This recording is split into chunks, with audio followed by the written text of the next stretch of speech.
We start off with the economic crisis. The Bank of Ghana is rejecting a report by the World Bank which blames it for the problems that have left the Ghanaian economy in distress. The governor of the Bank of Ghana, we know the Bretton Woods institution, as we're learning, is blaming the BoG largely for the delays in implementation of the monetary policy hikes, leading to the projected debt to GDP of more than 100% by the end of this year. But the governor of the Bank of Ghana, Dr. Ernest Addison, is rejecting the release by the Bank of Ghana that they are partly to blame. First, let's hear from my colleague Isaac Kofi, who will be giving us details as to what it is that the World Bank is reporting. But I want to first of all take that thoughts from the Central Bank Governor, Dr. Ernest Addison, who's been responding to some of the findings of the World Bank. And the fact that the World Bank is saying that we were even late, they are of the other view that the monetary policy tightening is the way to go, except that we are late by their assessment, which I also disagree with.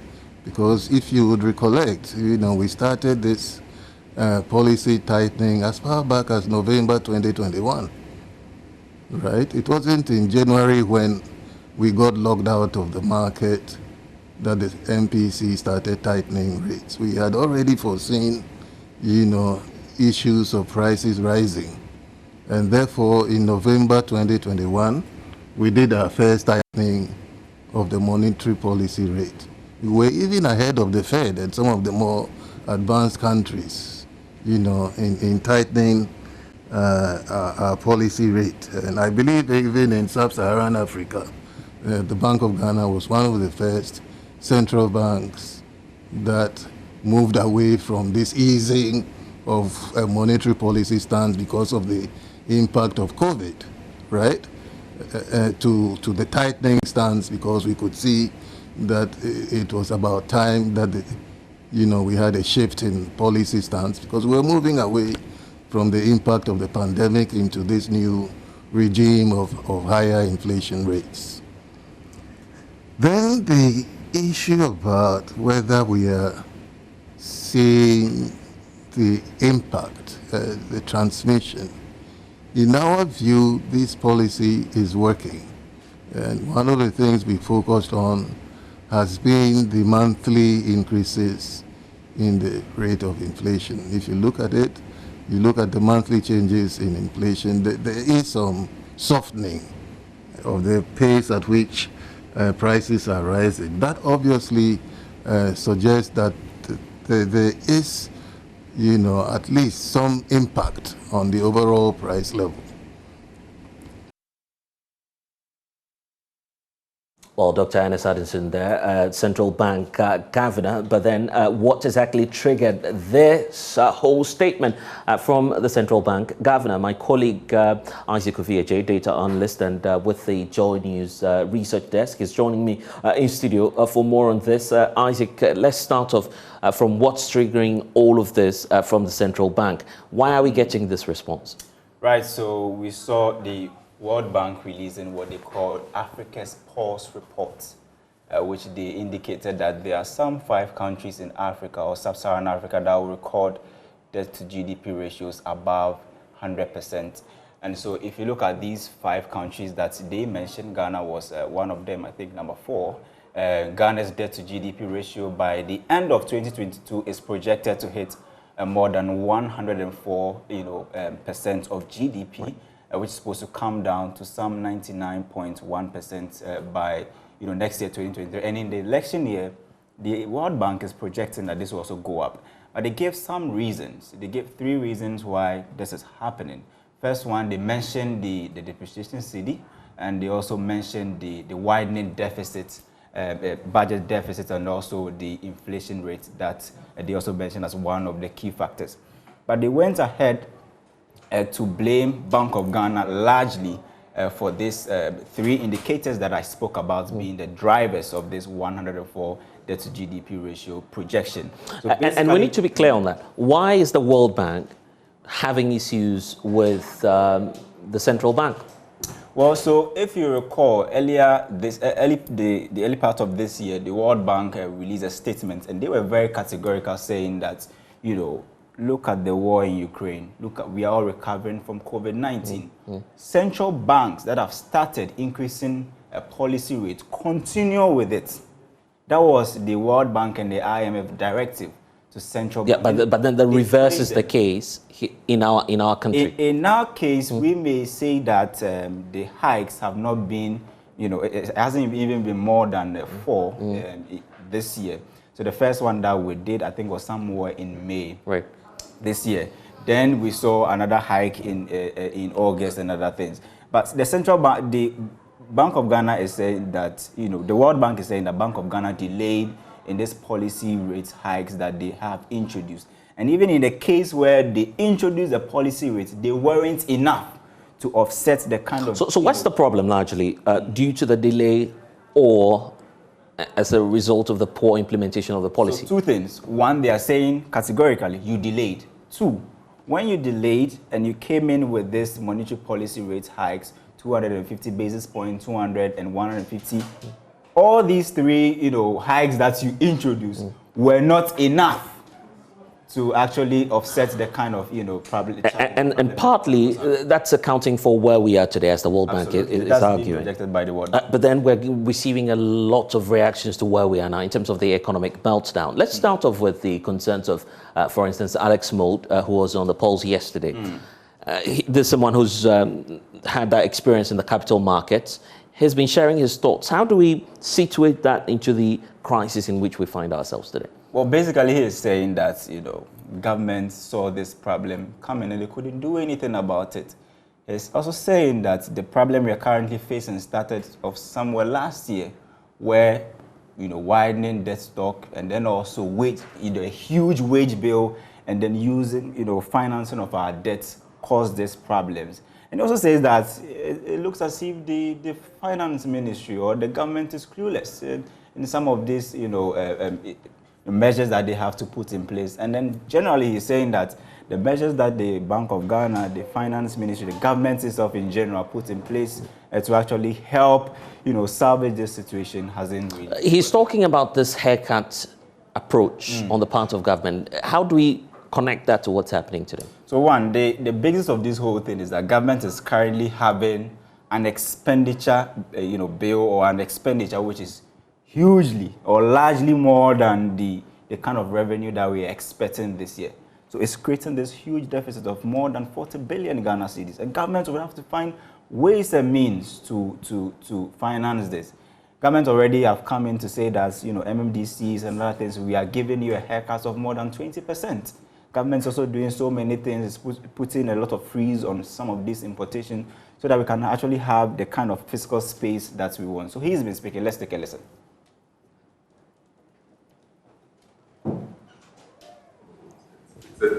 Actually, it's the only decision you could make to go to the IMF because we've never been in this position before, never. The current position we are in, where our debt is almost 100% of our GDP, where we have a huge forex crunch. We've never been in this position where our debt service has surpassed our wage bill.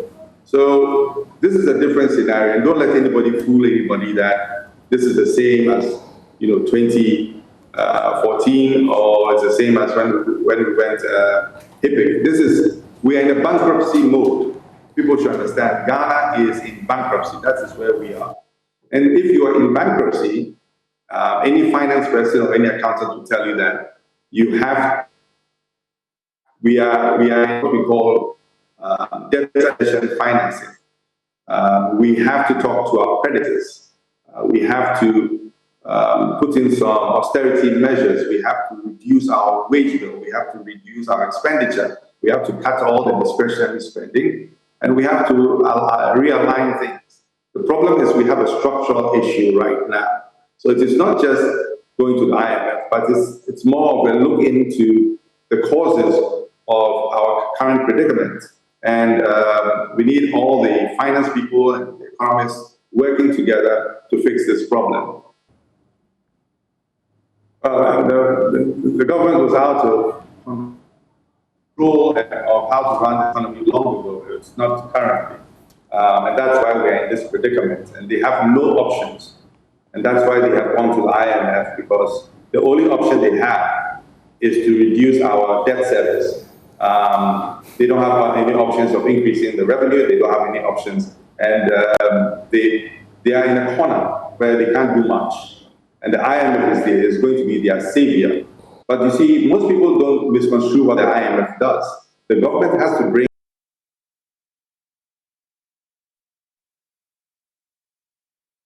Also, that's the position of Alex Mould on this. Kofi, let's quickly wrap up on this. The new policy rate announced by the Bank of Ghana. At least that was what the World Bank was looking for. How will that address the economic challenge confronting us now?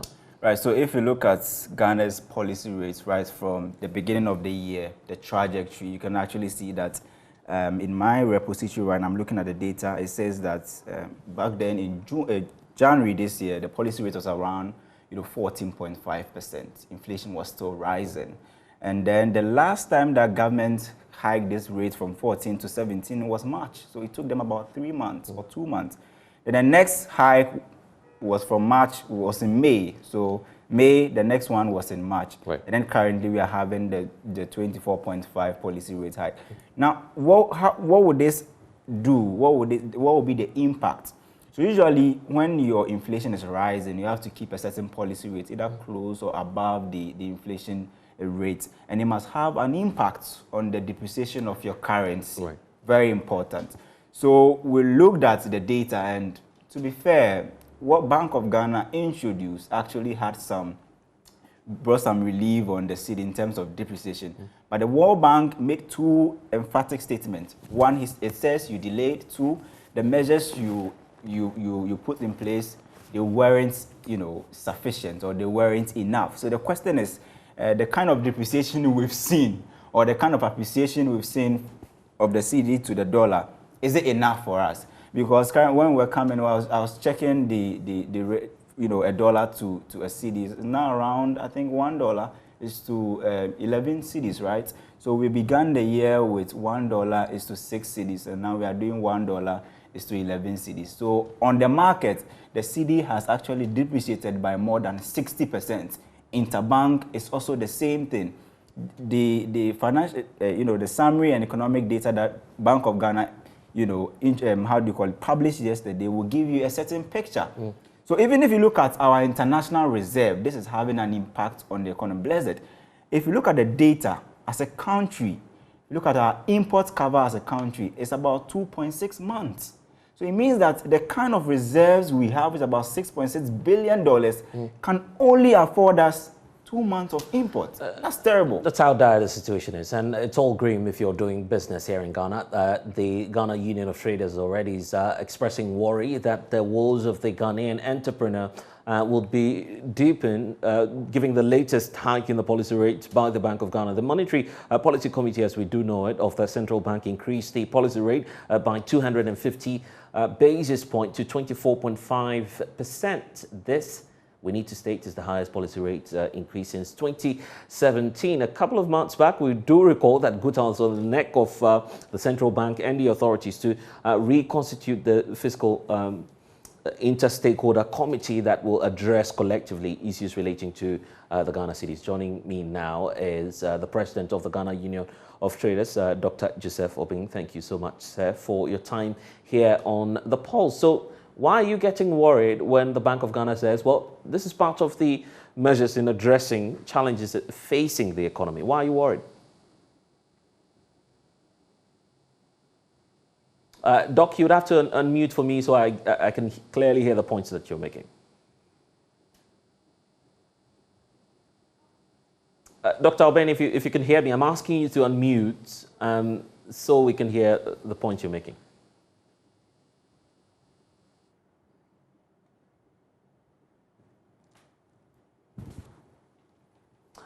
Dr. Joseph Obeng is president of the Ghana Union of Traders. Obviously, he'll be joining us shortly to, of course, share their thoughts with us. The community earlier this year called for the reconstitution of a fiscal policy committee, and Isaac, you recall when they made that call, indicating, first of all, that there's a need for us to reconstitute that committee, bring in all stakeholders so that we can collectively deal with the issues relating to the city, right? The last time we attempted that, and we need to state very clearly that this was spearheaded by the Ministry of Finance. Absolutely. Did that bring any positive results? So yesterday, the Bank of Ghana had this to say. They say, how is BoG stabilizing the city? And this was the answer. It says that the outlook, for the Ghana city has improved. This is according to the Bank of Ghana. They are saying the city has improved. The Guta and Co would have to, assess and see if this is true to them. They say this is aided by the recent disbursement of the loan from Afri-Exim Bank. That was $750 million. So Bank of Ghana is saying this is how we solve the situation. First, we pumped a total of $750 million into the economy to salvage the situation. The next thing the Bank of Ghana referred to is the signing of the cocoa syndicated loan, which is currently pegged at $1.13 billion, dollars. So if you add this to the 750, and it means you are approaching somewhere around $2 billion, dollars already coming in to help salvage the situation. Then they went ahead to say that, and the agreement with gold and oil companies to purchase the repatriated foreign exchange earnings of about, $839 million, dollars so far. So Bank of Ghana is saying, we have done these three, we've put in place these three, measures, and we believe that they should be able to stabilize the city for people like Guta and other things approaching Christmas to have more, dollars to go to the international markets and then import things into the country. But just like I was saying, you still have, the interbank rates of, the dollar to the cedi being around, $1 is to 10 cedis. And we go to the black markets, people are getting it around 12 cedis. There was this issue about the extractives and how the Bank of Ghana was rolling out measures to engage the petroleum companies and some mining firms, so we don't have capital flights in the interim. Yes. How about that measure as well? So that's Bank of Ghana's third measure. They are saying they've been able to secure, $839 million as a result of this arrangement. So this should give them some breathing space and should give the city some stability going forward into Christmas.